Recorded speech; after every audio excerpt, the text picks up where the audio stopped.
Knock, knock. Who's there? Control freak. Now you say control freak who? My husband and I have this tendency to kind of be control freaks. Anyone else? We're control freaks on different kinds of things. We are in the process of building a new house, and Ryan, he really likes it when things line up absolutely perfectly. And he can see something if it's just a tiny, tiny little bit off. Like he takes the lines from the floor and he makes sure that they center up to the wall where they center with the light switch, so they go all the way up to the ceiling to center up where the lights are. And for me, the things that I like to be control freaky on are things like our schedule. I like to keep us kind of on a tight schedule. And if there's anything unnecessary on the countertop, I'm a little bit of a control freak with that too. I like to have a very clean, empty countertop. I think though, sometimes if we're really honest about being a control freak, some of these control freak tendencies that I think we all have about one thing or another in our lives, they show up and they start to cause us worry and anxiety over these things that we actually can't control. For me, it often shows up the strongest in my life at about 3 a.m. I'll wake up to get a drink of water or something, and then my brain starts going, and I'm confident that this happens to you too. I start thinking about this long list of things, and for whatever annoying reason, my brain feels like it must problem solve right there at 3 a.m. for the next couple of hours. Things like, what am I going to say in my next daily dose? Or I wonder if we ran out of butter and I need to go to the grocery store. Or maybe that person didn't return my phone call because I offended them somehow. Or what am I going to get so-and-so for their birthday? And I'll be honest with you, it is really hard for me to quiet my mind when it starts racing and running like that. I try different techniques like counting backwards by 3s or scrolling on my phone for a bit, just trying to get my brain noise to just decrease, to try and get my anxiety to just slow down. The author, Max Lucado, he writes, anxiety is a meteor shower of what ifs. And I think that's how it feels like to me. These thoughts that are flying out from everywhere, just threatening to hit you or land quite weirdly on the ground next to you. And while anxiety and worry are a part of life, I think that God has something really big to teach us about how to be in life, in a life that has anxieties and worries, and how we can handle it.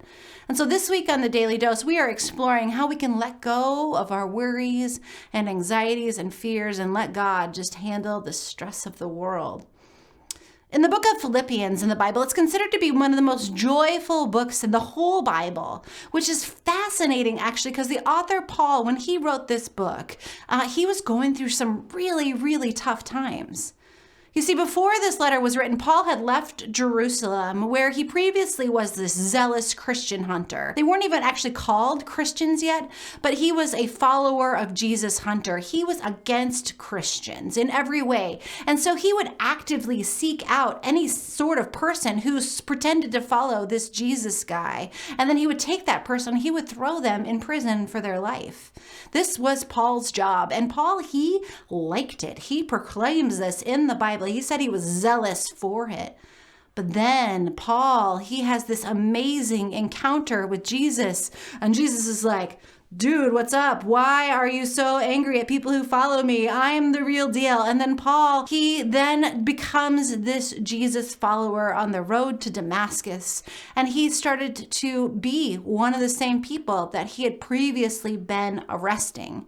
And Paul, he's this new Jesus follower. He goes around and he starts telling people about Jesus. He starts churches all throughout Europe and then all throughout Rome. So Europe and Rome were all part of the same empire at this time. I mean, can you imagine what this guy was like trying to convince people to know Jesus? He'd go up to him and say, hey, my name's Paul and I used to persecute people, but now I believe in Jesus. So let's get more people to believe in Jesus altogether. I mean, this is before the printing press or the internet or cell phones. Can you imagine the work that Paul had to do?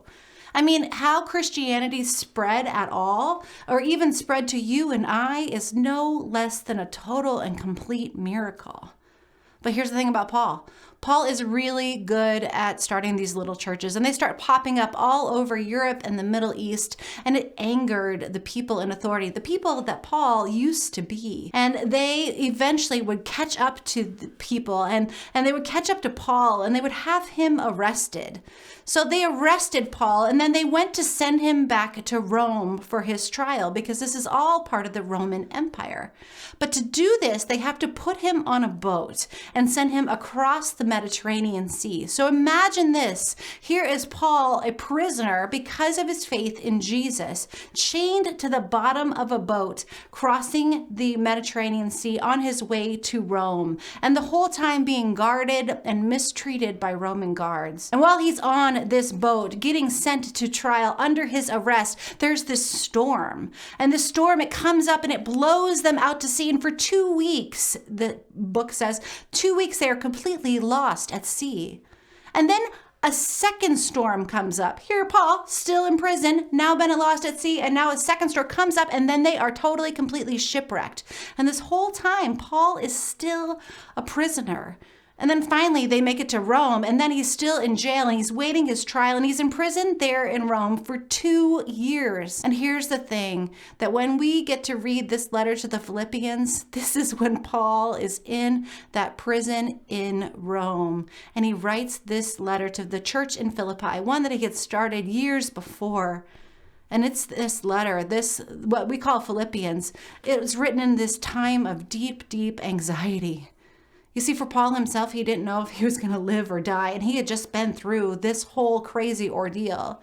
He didn't know where his next meal was going to come from. He didn't know if he was going to be tortured or what was going to happen to the people in the little church that he had started across the Mediterranean Sea. You see, this meteor shower of anxiety, this meteor shower of what ifs, it must have been completely overwhelming for Paul. I imagine his 3 a.m. wake-up call was much, much worse than mine.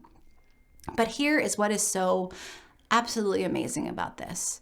It's what he writes there in chapter 4, right there in the midst of life and death, right there in the midst of worry and hopelessness and anxiety. Paul writes this. He writes, "Rejoice in the Lord always. I will say it again, rejoice.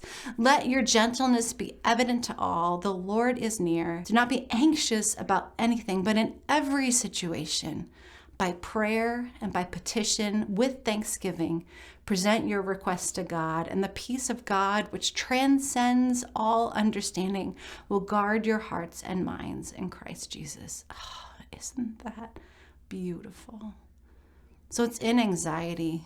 Paul says, rejoice in the Lord always. Do not be anxious in anything, but in every situation, pray about it. Present your requests to God. Here's the thing that Paul reminds us, that no matter if you're shipwrecked in anxiety or a meteor shower of worry is coming on you in life and in death, in the middle of the night, in your mess and in everything, God has got you. And it's because God has got you in all of the things. We can, just like imprisoned Paul, we can rejoice. Not because anxieties won't happen, but because we never, ever go through them alone. Thank you so much for joining me today here on the Daily Dose. If you're on Facebook or YouTube, I want to invite you to share and subscribe. And if you know somebody who's struggling with some anxiety and some worry right now, would you consider tagging them to this or sending them this message? If you're joining us on cable access, I'm so honored that you're here with us. Thanks so much for being with us.